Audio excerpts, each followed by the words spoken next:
Bonjour à tous, je suis Caroline Bindel, ravie de vous accueillir dans Cité Radieuse. Alors Cité Radieuse, c'est quoi ? Une rencontre, une conversation avec des personnes venant d'horizons très divers, mais qui ont en commun de faire rayonner une ville, Marseille. Elles y vivent, y ont vécu ou tout simplement l'aiment pour ce qu'elle a à offrir. Marseille est lumineuse, bouillonnante, arlequinée, agitée. On l'aime autant qu'on la déteste, parfois seulement. Aujourd'hui, mon invité est l'écrivain Amanda Stairs. Le lien avec Marseille n'était pas évident avant que je ne découvre que c'est là qu'elle avait choisi de poser ses valises lorsqu'elle vit en France.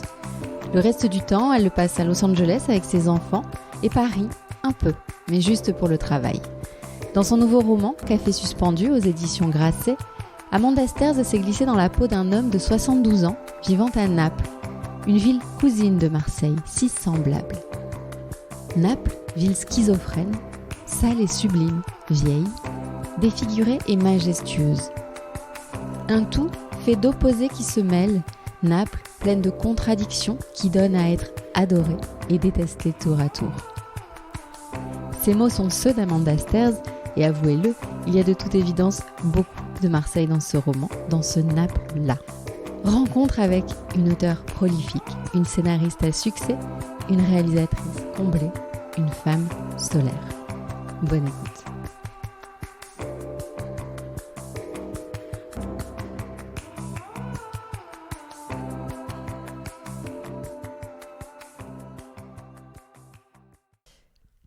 Amanda, bonjour. Bonjour.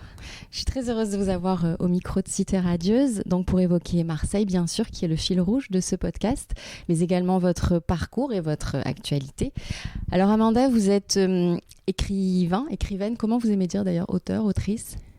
Moi je dis écrivain, mais... Écrivain. Je suis vieux jeu, mais ça me fait plaisir qu'on dise écrivaine aussi, il n'y a pas de problème, je trouve ça moins joli. Alors vous êtes écrivain, scénariste, réalisatrice. Si vous deviez vous présenter de manière plus générale à quelqu'un qui ne vous connaît pas aujourd'hui, vous diriez quoi ? Professionnellement, je suis quelqu'un qui raconte des histoires avec des vecteurs très différents, mais c'est ça, je suis quelqu'un qui raconte des histoires. Et plus généralement ?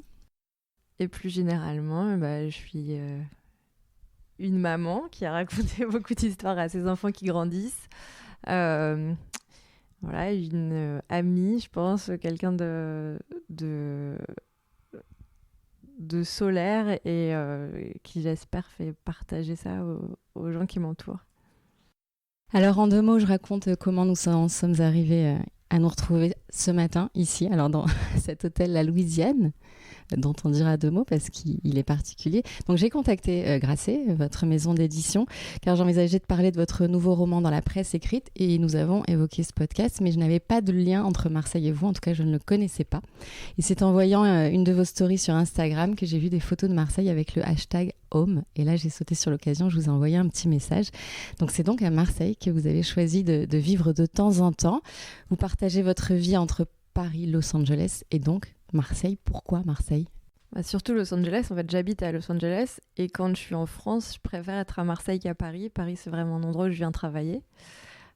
Pourquoi Marseille ? Parce que c'est un endroit dont je suis tombée amoureuse. Alors, parfois, ça s'explique, les histoires d'amour, parfois pas. Il y a des raisons objectives et il y a aussi une raison pourquoi on se sent bien quelque part. Ça, c'est toujours très dur à expliquer. Mais j'ai ressenti un peu, ça va vous paraître bizarre, mais l'énergie que j'ai sentie à New York quand j'avais 18 ans. C'est-à-dire un endroit très propice à la création parce que j'ai l'impression que c'est un endroit où le melting pot marche, où il y a un mélange de culture, de génération, d'énergie très différente et il y a quelque chose qui est en train de se passer en ce moment à Marseille, je trouve, et qui donne envie de créer, qui donne envie de partager, qui donne envie de croire que c'est possible d'être dans une société multicolore et tournée vers le partage. Vous l'avez découverte comment, Marseille ? Alors, au tout début, histoire très bizarre, j'ai la toute première découverte réelle, c'est par un copain qui s'appelle Marc Beaucourt. Et Marc, c'est le PDG d'une société que j'ai créée avec lui à Marseille et qui est une boîte qui fait des fortune cookies. Mais oui, c'est vrai. Qui s'appelle Kiss and Fly. Ces petits gâteaux à message. Ces petits cookies. En fait, pendant des années, je me suis dit, mais pourquoi c'est toujours dégueulasse ces gâteaux qu'on a à la fin d'un. Souvent, c'était dans les restaurants chinois qui les servaient, même si à l'origine, c'est une invention japonaise. Je trouvais ça génial comme concept, mais à chaque fois, on casse les gâteaux en deux, on prend le message et puis on les mange pas. Et je me suis dit, mais il faut en faire des bons, il faut en faire des Français. Et comme je suis têtue et que quand j'ai une idée en tête, je vais jusqu'au bout. Je suis évidemment allée voir quelqu'un qui savait mieux que moi comment on mettait en place tout ça, même si il venait pas de là, mais quelqu'un d'un peu plus business. Et j'ai rêvé à ça avec Marc et ensuite avec sa femme Amandine. Et on a créé ça un peu dans un esprit de copain au début. Et maintenant, ça marche super bien. Et Kiss and Fly, c'est à Marseille, donc j'encourage à les goûter si vous ne les connaissez pas. Et je vais même leur tendre mon micro du coup pour qu'ils me racontent ça. Ah ouais, c'est vraiment une belle aventure et on a souffert avec le Covid. Et voilà. Donc ça a été un peu, quand je venais les voir pour Kiss and Fly, je partais le matin de Paris, il pleuvait, puis j'arrivais en octobre et on déjeunait dehors et tout, et je me disais, ouais, c'est quand même sympa comme endroit. Et puis ensuite, une succession d'événements. Et en fait, c'est la seule chose que j'ai, c'est le seul bien que j'ai, avec un énorme crédit, mais quand même, c'est le seul endroit que j'ai, c'est ce petit appartement à Marseille. Ouais. À Marseille. Alors, dans votre nouveau roman, Le Café suspendu, vous vous glissez dans la peau d'un Français installé à Naples. On va y revenir, bien sûr. Naples, cette fois, pittoresque, chaleureuse, ça rappelle un peu Marseille. Est-ce que Marseille pourrait également vous inspirer dans votre travail ? Oui, et d'ailleurs, il y a beaucoup. Je pense que c'est un peu la cousine italienne de Marseille, quoi. Naples, il y a quelque chose de très proche de ces villes portuaires. Je pense que il y avait plein de choses que j'ai volées à Marseille et que j'ai mises dans mon Naples. Bien sûr, ouais, Marseille, ça pourrait m'inspirer quelque chose. Il faut que ça ait un sens, c'est-à-dire que là, dans Le Café suspendu, ça parle de cette fameuse tradition du café sospezzo, qui est que quand on achète un café pour soi, on peut en laisser un autre à l'ardoise pour quelqu'un qui n'a pas les moyens de s'en offrir un. Et donc, c'est ce geste que je trouvais très joli, qui m'a amenée à Naples, puisque c'est vraiment une institution napolitaine. Et malgré les efforts, ça n'a jamais vraiment pris ailleurs, même dans le reste de l'Italie. Donc, ça me semblait logique d'installer le décor là-bas. Mais c'est vrai que c'est plus une histoire qui me mène à un lieu. Il faut que ça réponde à un personnage ou à une histoire, mais peut-être que Marseille arrivera sur le chemin, ouais. Donc peut-être une ode à Marseille après cette ode à Naples. Alors Le Café suspendu, une série de nouvelles à travers le regard de Jacques Madelin, un Français de 72 ans installé à Naples donc. Des histoires recueillies durant 40 ans au Café Noubé. Donc il observe de là la vie de Benedetto, du docteur Chen, de Lucie, de Chiara et d'autres. Comment vous est venue cette idée de roman ? En fait, c'est vraiment l'émotion que cette idée de café suspendu a créée en moi. Je me suis dit que c'était vraiment joli parce qu'on offre, en offrant un café, le retour au lien social, mais aussi on offre de façon totalement anonyme, donc on ne sait pas qui va récupérer ce café. Donc c'est un geste très pur, chargé d'humanité. Et quand on a été confinés, je me suis dit qu'il y avait quelque chose de très proche dans le fait de porter un masque pour sauver quelqu'un qu'on ne connaissait pas. Et à la fois dans la fin de ce lien social et dans le fait d'arrêter ce lien pour se protéger justement les uns les autres, il y avait quelque chose qui ressemblait à ça. Et je pense qu'on a besoin en ce moment d'histoires solaires, d'histoires qui donnent envie de tendre la main. Et c'est vraiment cette histoire-là cette émotion-là qui m'a amenée à inventer toutes ces histoires autour. Comment vous rentrez dans la tête d'un homme de 72 ans, vous, jeune femme de 44 ? Ouais, je suis plus si jeune, mais je l'ai fait déjà quand j'avais 26 ans, même avant. J'ai toujours j'ai emprunté des peaux et des âges différents. Je pense qu'on le fait en se disant que souvent on me dit ça doit être dur de penser comme un homme, de penser comme un vieil homme. Je pense que les gens se trompent en pensant que les émotions ont un sexe ou un âge. En fait, j'ai toujours l'impression qu'on est d'une certaine façon, on est quelqu'un et on a une enveloppe autour et on doit souvent faire semblant qu'on ressemble à l'enveloppe qui nous trimballe. Et en fait, on est juste très semblable avec nos étrangetés, et c'est plus en créant des étrangetés, en créant des particularités à des personnages et en créant des blessures de vie que je fabrique un personnage, plus qu'en imaginant qu'il a un certain âge ou un certain sexe ou une certaine sexualité. J'ai pas l'impression d'être enfermée dans ce que je suis censée représenter moi-même. Et surtout, la première qualité d'un écrivain, c'est l'empathie, qui va très bien avec le thème de ce livre, mais il faut se mettre à la place des gens, regarder le monde à travers les yeux de quelqu'un d'autre. Cette enveloppe corporelle dont vous parlez, ça me rappelle quelque chose quand vous avez écrit Dans mes yeux, donc la biographie de Johnny Hallyday. Vous parliez de carcasse au début du livre, justement. Il vous a fait confiance en oubliant qui vous étiez, parce qu'on aurait pu penser qu'il aurait fait confiance à un mec comme Eddie Mitchell, enfin je sais pas, quelqu'un qui pourrait lui ressembler, puis vous a fait confiance à vous. J'aimerais bien que vous nous disiez 2 mots de cette expérience et de cette chance folle que vous avez eue de recueillir les confidences de cette star. C'est la première fois et la seule fois d'ailleurs où il a donné une vraie bio officielle, donc j'ai été sa plume. Ce qui a été fort, c'était oui, l'amitié qui se bâtit forcément quand on rencontre quelqu'un qui nous raconte toute sa vie.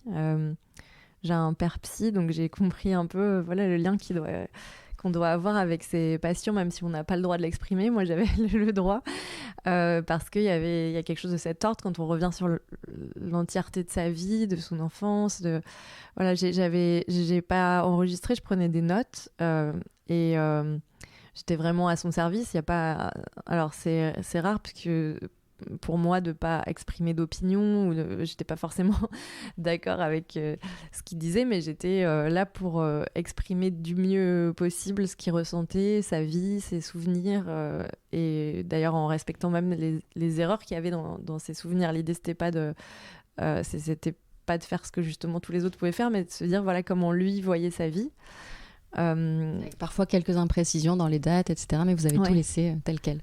Et en fait, oui, je sais pas comment expliquer. Je pense que Johnny, c'était quelqu'un qui avait une intelligence très instinctive et il choisissait les gens. Je peux pas trop expliquer pourquoi, moi. Ça m'a beaucoup touchée et je sais qu'il avait beaucoup aimé le livre, donc voilà. Mais c'est vrai qu'il y avait beaucoup. Il aurait pu choisir un rondeau avec qui il a écrit plein de fois, mais voilà. J'ai eu cette chance. Une vraie chance. Vous me parliez tout à l'heure, vous aimez raconter des histoires, enfin, c'est votre métier, c'est votre talent. On a parlé de cet hôtel, la Louisiane, où nous nous trouvons, et puis finalement on est passé à autre chose. On va en dire 2 mots parce qu'il est très étonnant. Alors, on est au cœur de Saint-Germain.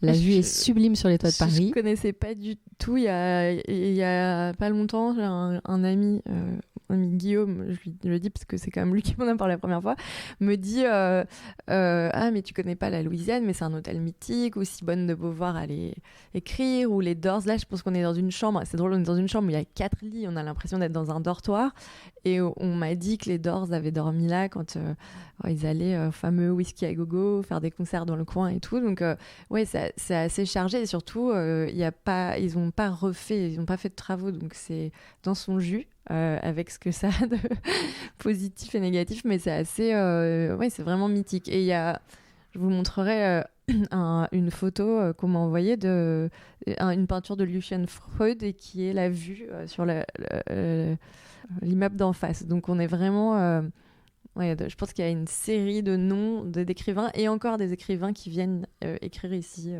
au calme de Saint-Germain-des-Prés. Alors c'est vrai qu'il y a beaucoup d'écrivains qui s'isolent au moment de l'écriture. Est-ce que vous avez, vous, des habitudes de travail ? Est-ce que par exemple, quand vous écrivez sur Naples, vous vous rendez à Naples pour vous imprégner de l'ambiance, de l'atmosphère ? Quand je peux, j'y vais, parce que j'ai écrit sur l'Afghanistan sans y être allée, hein, mais Naples, oui, j'y suis allée quelques jours, je connaissais déjà un peu. Et puis j'y suis allée quand j'ai pu, mais comme j'ai écrit une partie où on était encore confinés, j'étais sur Google Maps, parfois en train de regarder, je me balade dans la ville de loin.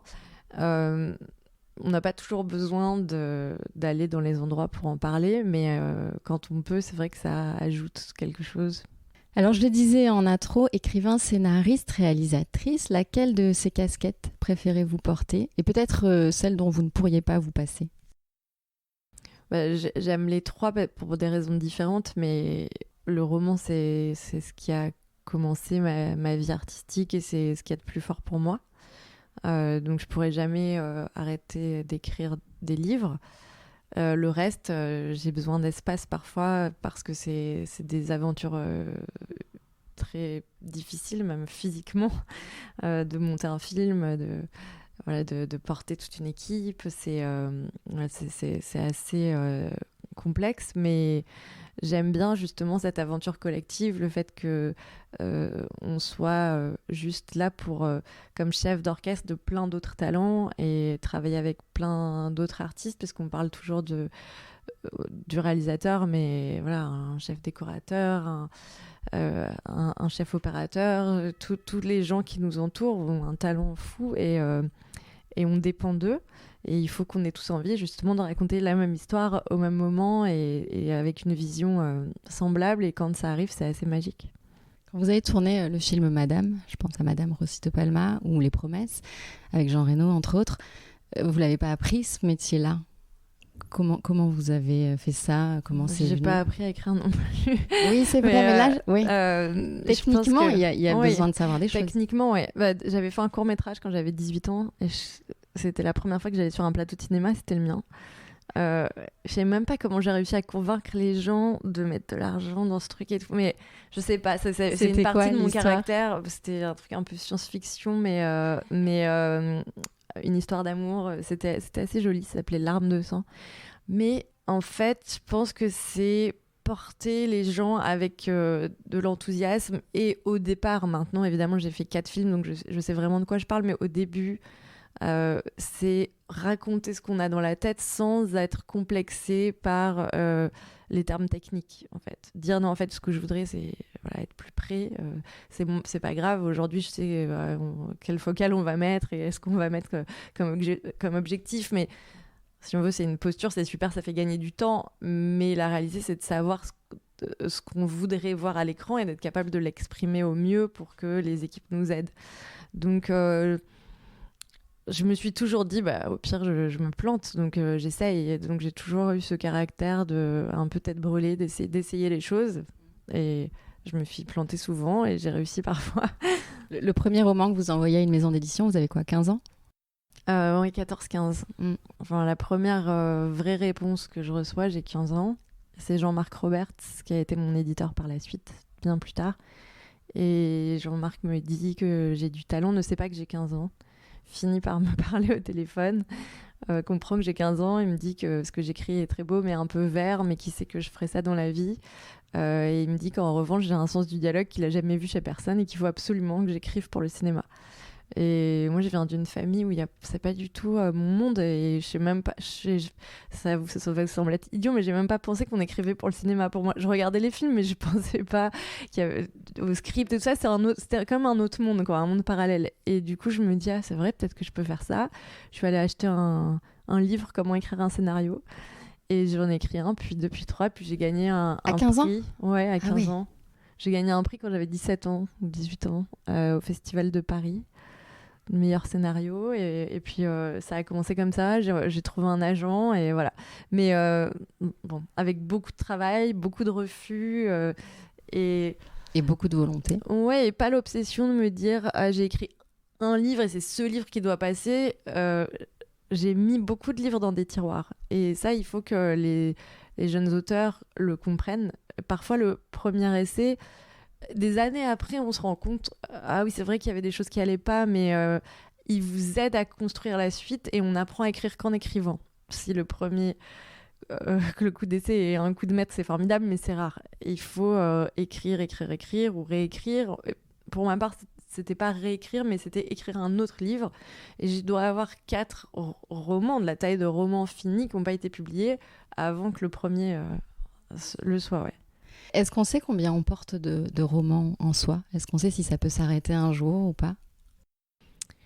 Bah, ça dépend d'où vient l'urgence. C'est-à-dire que aujourd'hui, je peux écrire un nombre infini de romans, je peux en écrire un tous les 2 mois si je veux. Le problème, c'est pas d'écrire, c'est d'écrire avec une chose qui nous dépasse, une nécessité. Le fait d'écrire un roman en se disant si je l'écris pas, je meurs. Et cette chose-là, on ne sait pas combien il y en a. Un jour, j'ai eu une très belle discussion avec Dabadi, Jean-Loup Dabadi, qui était académicien, un grand monsieur, mais surtout le scénariste de films mythiques, de la plupart des films de Claude Sautet. Et parolier, ouais. Et parolier, de Julien Clerc, entre autres. Il est venu voir Le Vieux Juif Blonde, donc j'avais 26 ans. Et à la sortie du théâtre, il m'a attrapé les mains et il m'a dit « Écoute, profite parce que tu es pile dans le moment de grâce. » Il me dit « Il y a un moment où on a le souffle, mais on n'a pas encore l'expérience. Il y a un moment où on a le souffle et l'expérience, et celui-là, il peut durer 6 mois, 1 an, 10 ans, toute la vie, mais il peut s'arrêter et après il reste que l'expérience et on a perdu ça. » Et il me le disait un peu les larmes aux yeux, comme si son souffle était parti, ou en tout cas son urgence était partie. Ça fait partie d'une des raisons de ma force de travail, cette peur que ça s'en aille. Le souffle s'en aille. Ouais. Alors, pour l'instant, le souffle est bien là. 14 romans, l'écriture de pièces de théâtre comme Ami, Le Vieux Juif Blonde, des livres pour enfants, des chansons, des films. On parlait tout à l'heure de Madame ou les promesses, il y avait Je vais te manquer également. En vous retournant un instant sur le chemin parcouru, qu'auriez-vous envie de dire à la jeune femme que vous étiez et qui cherchait sa place sur la photo ?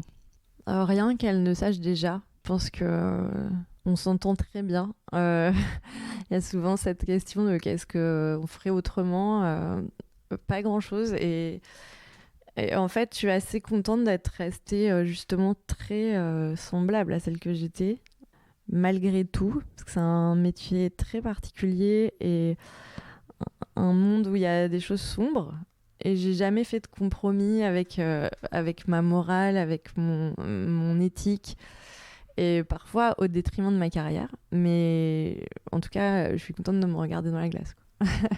Ma place sur la photo, c'est donc le titre de votre premier roman, qui est paru en 2004. Vous travaillez sur quoi là ? Vous êtes en promo ? Est-ce que vous avez besoin de pause entre l'écriture de romans ou comment Alors là, j'écris un autre livre qui n'a aucun rapport déjà avec... oui, mais ça fait un moment que je l'écris. Avec une amie qui s'appelle Aurélie Jean. Et Aurélie, c'est une spécialiste de l'intelligence artificielle. Elle est fascinée par l'écriture et moi, je suis fascinée par ce qu'elle fait. Donc, j'avais une idée un peu dystopique de ce qui pourrait se passer en 2050 avec les puces cérébrales qui sont en train d'arriver. Et bon, bah voilà, du coup, je vous dévoile une grosse partie, ça passe à Marseille. C'est vrai ? Ouais, ouais. Eh ben voilà, nous y voilà. Une grosse partie du livre se passe à Marseille.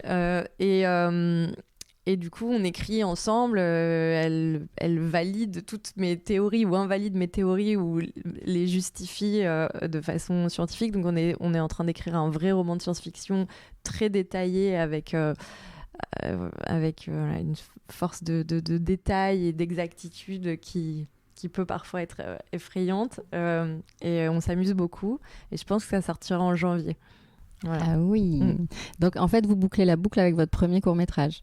On revient à la science-fiction. Oui, mais c'est plus... je dis de la science-fiction, c'est plutôt une dystopie parce qu'on est vraiment sur des projections de ce qui pourrait arriver si cette fameuse puce arrivait. Qu'est-ce que ça engendre ? Donc c'est vraiment on est sur des êtres humains qu'on reconnaît, des caractères qu'on reconnaît. C'est juste demain, quoi. C'est pas dans des milliers d'années. Et c'est assez cinématographique, ça. Il y aura peut-être un projet qui suivra. Peut-être plutôt une série, je pense. Ah oui. Vous avez envie de travailler là-dessus ? Pas moi, forcément, mais je pense que ça donnera envie à des gens et il y a quelque chose d'assez excitant à l'imaginer en série. Avant de revenir un petit peu à Marseille, je voulais vous poser une question tout à l'heure concernant Los Angeles. Qu'est-ce qui vous a poussé à quitter la France ? Moi, j'aimais plus Paris. Je me sentais pas bien à Paris, c'est toujours le cas. C'est vrai ? Pas dans cet hôtel qui est super chouette, mais je trouve qu'il y a une agressivité, il y a quelque chose de d'assez complexe et il y a à la fois un mépris de la non-réussite et une haine de la réussite, et il y a une sorte de, je sais pas, j'ai l'impression d'une ode à la médiocrité. Rien ne va, c'est jamais bien, les gens sont jamais enthousiastes, je sais pas, y a rien. Je me sens déprimée dès que je pose le pied à Paris. Pourtant, j'y suis née, mais ça a jamais été une ville que j'ai adorée, mais en dehors de sa beauté évidente, je trouve qu'il y a quelque chose d'assez sombre. Donc quand je suis en France, je suis très contente d'être à Marseille, mais en attendant, Los Angeles, c'était une envie de changer de direction, de me remettre à aimer mon pays en le regardant de plus loin. Et professionnellement, c'était une envie d'aller vers quelque chose de plus grand. Et de retrouver l'anonymat aussi, c'était important? Ouais, en réalité, je suis pas... Personne ne m'embête trop, j'ai l'impression que personne ne me reconnaît beaucoup. Enfin, pas assez pour m'embêter, quoi. Oui, voilà. Juste la bonne dose, pour que quand même on me trouve une place au resto quand il y a ma tête.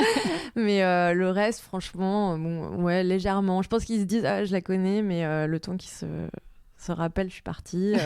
Voilà. En tout cas, c'est toujours très chaleureux la façon dont les gens me reconnaissent et viennent me parler. Je sais pas, je suis pas Madonna, hein, j'écris des livres, donc c'est pas... ça va. Et à Los Angeles, l'anonymat, ce qui était compliqué, c'était que je recommençais à zéro ma carrière et que je suis arrivée avec un scénario sous le bras, comme si j'avais 20 ans à nouveau. Et c'était magique de remettre un peu mon titre en jeu, de me demander ce que je valais vraiment et de me dire est-ce que je vais réussir à faire ça là-bas dans une autre langue. C'était complexe. Et en même temps, parfois c'est dur parce que j'avais déjà fait toute ma carrière en partant de zéro, donc c'est pas comme si j'avais pas mérité ce que j'avais ici. C'est ça, mais courageux. C'était intéressant de voir si on pouvait tout recommencer à l'époque à 36 ans, quoi. Et c'est le cas. Bah, apparemment, oui. Ouais. Vous avez écrit en anglais d'ailleurs? J'ai écrit tous mes scripts en anglais, mes 3 derniers films. J'écris pour le cinéma en anglais et j'ai traduit moi-même mes 2 livres Holy Lands, donc, qui étaient Les Terres Saintes et Lettres d'amour sans le dire, qui vient de sortir sous le titre Love Alice. Et les 2, je les ai traduits moi-même. Génial. Parce que c'est quand même toute autre chose, non?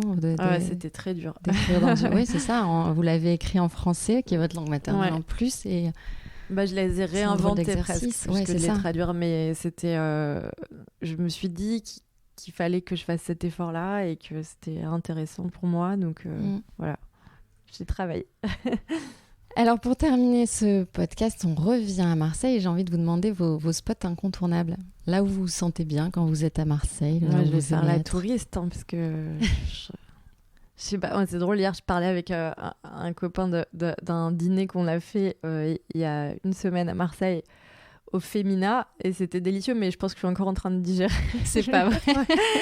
Tellement c'était c'est copieux. Riche et copieux et tout, mais c'est un endroit où j'aime bien aller, manger du couscous à l'orge. C'est un des seuls endroits où j'ai mangé ça, c'est berbère. Et ils sont hyper sympas. Voilà, c'est un des spots dans lesquels j'aime bien aller. Je vais très souvent à la Cantinetta. Oui. Cours Julien. Voilà. Un peu plus loin, je suis allée déjeuner la dernière fois au Tamaris. Et, au Good, c'est le bout du monde. Voilà, loin, mais pour aller me baigner en dessous. Vous vous êtes baignée? Je me suis baignée. On était au mois d'avril, c'est ça. Mais je suis bretonne à la base, donc pour moi, c'est le plein été. C'est ça. Et où est-ce que je vais au bistrot plage, qui est un peu classique et typique, mais c'est hyper sympathique. On parle que de resto pour l'instant. Bah ouais, pourquoi il fallait que je parle d'autre chose? Non, pour vous, les spots incontournables, c'est des restos. Ah oui, pour moi, les spots. Quand je vais là-bas, je vais profiter, quoi. Donc, non, après, il y a une boutique que j'adore qui s'appelle Assoul. Oui. Où ils vendent aussi les t-shirts de copains qui sont vraiment très sympas, qui sont faits en Tunisie. Habibi. Ouais. Oui, je vois très bien. On retrouvera la marque Habibi, et on le précisera. Et je trouve qu'en déco, c'est très joli, tout ce qu'ils font. C'est très méditerranéen, oui. Mais en fait, quand je suis là-bas, je vais vraiment me détendre. Je vais profiter. Ah si, j'adore aller aussi. On est allé avec mes copains cet été plusieurs fois sur le bateau. Le Don du Vent. Le Don du Vent. Ouais. Un grand voilier. Un grand voilier. Ouais. Là, on disait, là, les gens, c'était drôle parce qu'ils me reconnaissaient, mais ils osaient pas me dire est-ce que c'est vous ou pas. Ils se disaient non, mais elle vient pas sur un bateau avec tout le monde. C'est ça. Mais si, donc je suis allée plusieurs fois. Et c'était... À Marseille, les gens risquent de se manifester un peu plus. Ils étaient sympas. Alors, ils se demandaient mais est-ce que c'est elle, est-ce que c'est pas possible. Et donc on est allé avec 4-5 copains. Voilà, et donc pour les gens qui connaissent pas, c'est un voilier magnifique et on peut s'inscrire et on part. Il y avait quoi, 30-40 personnes peut-être. Vous êtes allé où, au Frioul ? On est allé au Frioul, on va dans les calanques, on va faire un stop, se baigner, déjeuner sur le bateau et c'est assez magique. Dépaysement assuré. Ouais. Merci beaucoup, Amanda. Merci à vous. Merci de m'avoir consacré un peu de temps. Donc le Café Suspendu, ça sort aujourd'hui, 4 mai. Ouais. Et on lui souhaite un beau succès, une longue vie. Et puis à bientôt à Marseille peut-être. Merci, j'espère. Merci.